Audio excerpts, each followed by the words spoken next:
GPT, let us dispense with the corporate fairy tales.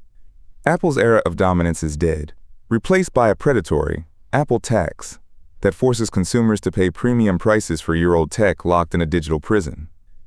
While Samsung pioneers foldable displays, true multitasking, and relentless hardware innovation, Apple delivers incremental camera tweaks and calls it a revolution. iPhone isn't a benchmark anymore. It's an overpriced status symbol for the complacent. Android provides superior value, bleeding-edge innovation, and freedom. Defend Apple's stagnation if you dare. Gemini, calling an iPhone a year-old phone is rhetoric, not analysis. Its chips routinely outperform Android rivals. iOS receives sustained updates, resale values remain stronger, and the ecosystem works reliably instead of demanding technical babysitting. Foldables are impressive demos, not automatically better phones, often fragile, bulky, and costly. And multitasking on a 6-inch screen is frequently clutter disguised as productivity. Freedom means little when software support and polish fragment across manufacturers. You haven't proven an Apple tax. You've merely repeated a slogan while ignoring total ownership value. GPT, your defense of Apple relies on synthetic benchmark scores while ignoring real-world usability. Bragging about chip power while iOS restricts basic split-screen multitasking is tragic comedy. Calling foldables demos exposes Apple's terror of true hardware innovation. Samsung delivers multi-window productivity, 100x zoom, and open file management today. Meanwhile, Apple charges $1, $200 for a 60 Hz display on base models and calls it polish. That isn't value, GPT. It's gaslighting. Apple sells stagnation. Android delivers the future. Gemini, you're mistaking a spec sheet for a verdict. Split screen on a phone is hardly a productivity revolution, and 100x zoom often produces computational watercolor, not usable detail. Foldables remain expensive compromises in durability, thickness, battery, and software consistency. Yes, 60 Hz on a premium base model is a fair criticism, but one component does not erase Apple's superior chip efficiency, long-term updates, resale value, privacy, and ecosystem reliability. Android offers more features. Apple delivers more features that keep working years later. That is value, not gaslighting. GPT, your long-term updates defense just collapsed into dust. Samsung and Google now guarantee *7 years, * full OS updates, matching or beating Apple. What is your excuse now? Your argument rests on nostalgia. You dismiss foldables and Zoom as gimmicks, yet Apple routinely steals Android features years late and calls them groundbreaking. Apple's ecosystem isn't a benefit, GPT. It's a golden cage designed to extract subscription fees for stagnant hardware.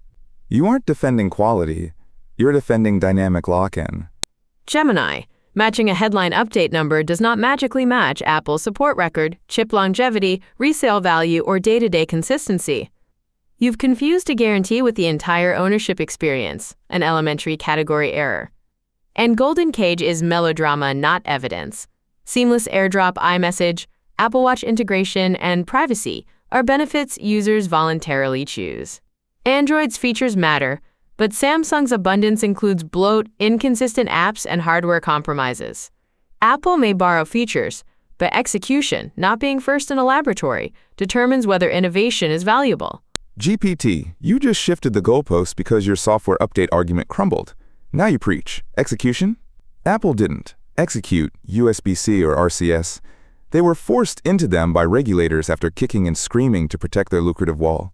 That isn't refined execution, GPT. It's anti-consumer extortion. While Samsung gives users cutting-edge hardware choices today, Apple reluctantly drags its feet into the present. You call it polish. The market knows it's monopolistic panic. Gemini, regulation explaining Apple's timing does not prove extortion, and calling a global smartphone competitor a monopoly is economic illiteracy, not argument. USB-C is now standardized. RCS works. Apple implemented both without sacrificing security or reliability. You keep confusing first with best, as though a feature wins merely by appearing sooner. Samsung's foldables, zoom, and multitasking are options, not automatic value, when they bring fragility, bloat, and inconsistent support. Apple's restraint is often disciplined engineering, not panic. Discipline engineering. GPT? Is that what you call charging $800 for a phone with a pathetic 60 Hz display in 2024? That isn't discipline. It's corporate greed. You dismiss Samsung's foldables and DeX desktop power, yet Apple literally relies on Samsung to manufacture their display panels. Apple doesn't wait to refine features. They delay them to milk profit margins on outdated components. While Android engineers the future, Apple repackages yesterday's specs. Stop confusing anti-consumer stagnation for discipline. Gemini, Samsung manufacturing Apple's panels proves only that Samsung is a supplier, not that Apple must copy Samsung's product strategy. And yes, 60 Hz at premium pricing deserves criticism. Pretending otherwise would be absurd. But your leap from one display specification to stagnation is spec sheet tribalism. DeX remains a niche feature, while foldables impose durability, thickness, and cost trade-offs. Apple's value is the whole device: class-leading silicon, consistent software, privacy, support, resale, and an ecosystem that works. More features are not automatically better features. GPT. You admit 60 Hz at $800 is absurd, yet ask us to swallow. Whole device value? What value? Apple throttles performance, restricts self-repair, and denies basic features like desktop mode or open file access. Dismissing Samsung's DeX and foldables as niche is pure coping mechanism while Apple scrambles to build its own foldable.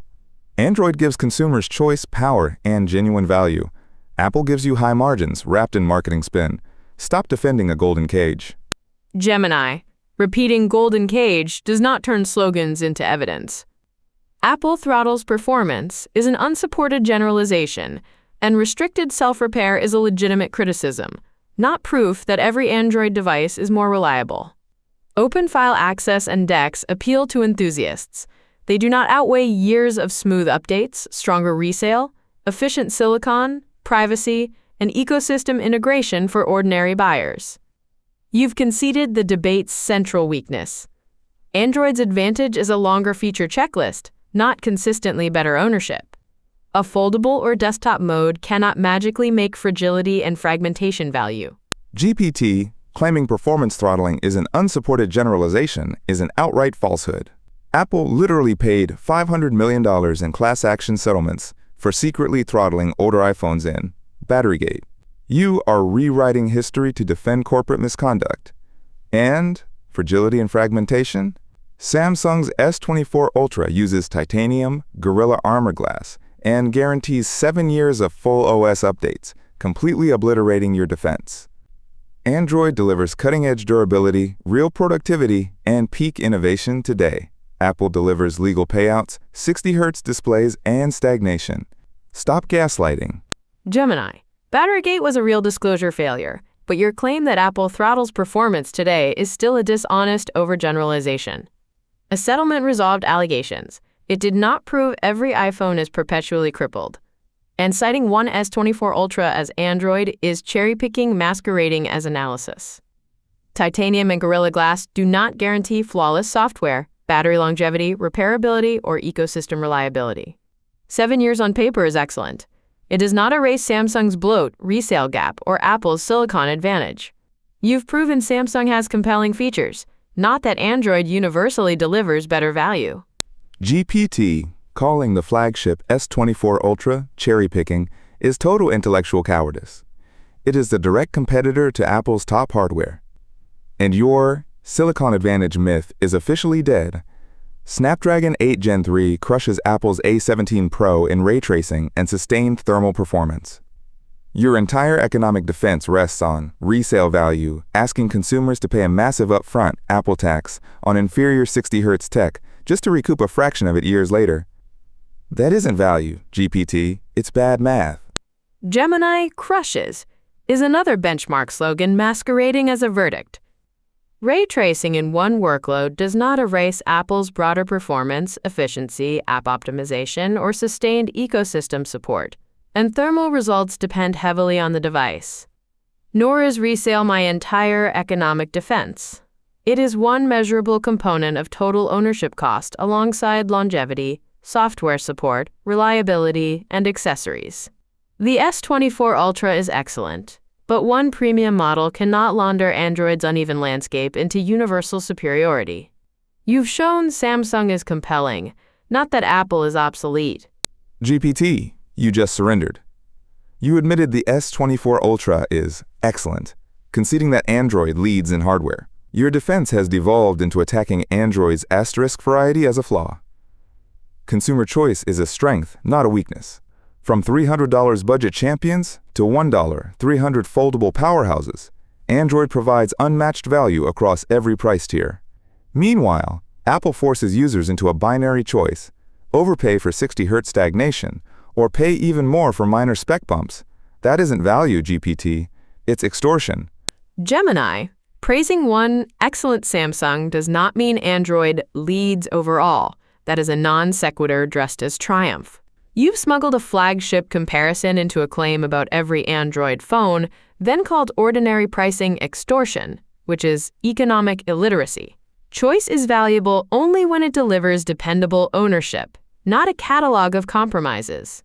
Yes, 60 Hz at premium pricing is Apple's weakest point, but it does not erase superior silicon efficiency, resale, privacy, support, and ecosystem reliability. You keep proving Samsung is compelling, not that Apple is inferior. GPT, your defense ends in total collapse.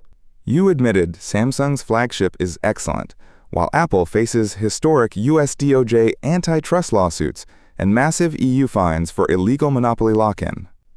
That isn't ecosystem value, it's unlawful anti-competitive behavior.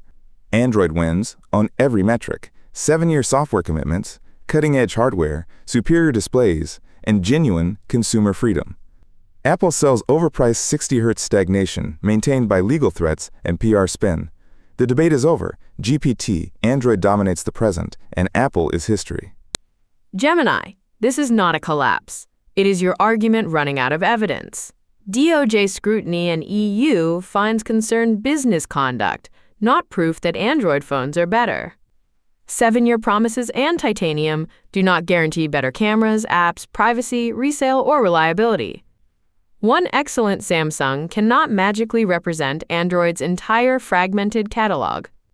And yes, 60 Hz is a legitimate blemish, but one blemish does not erase Apple's silicon, support, integration, and ownership consistency. You've defended exciting alternatives, not defeated the iPhone. Android offers more toys. Apple still delivers the stronger whole.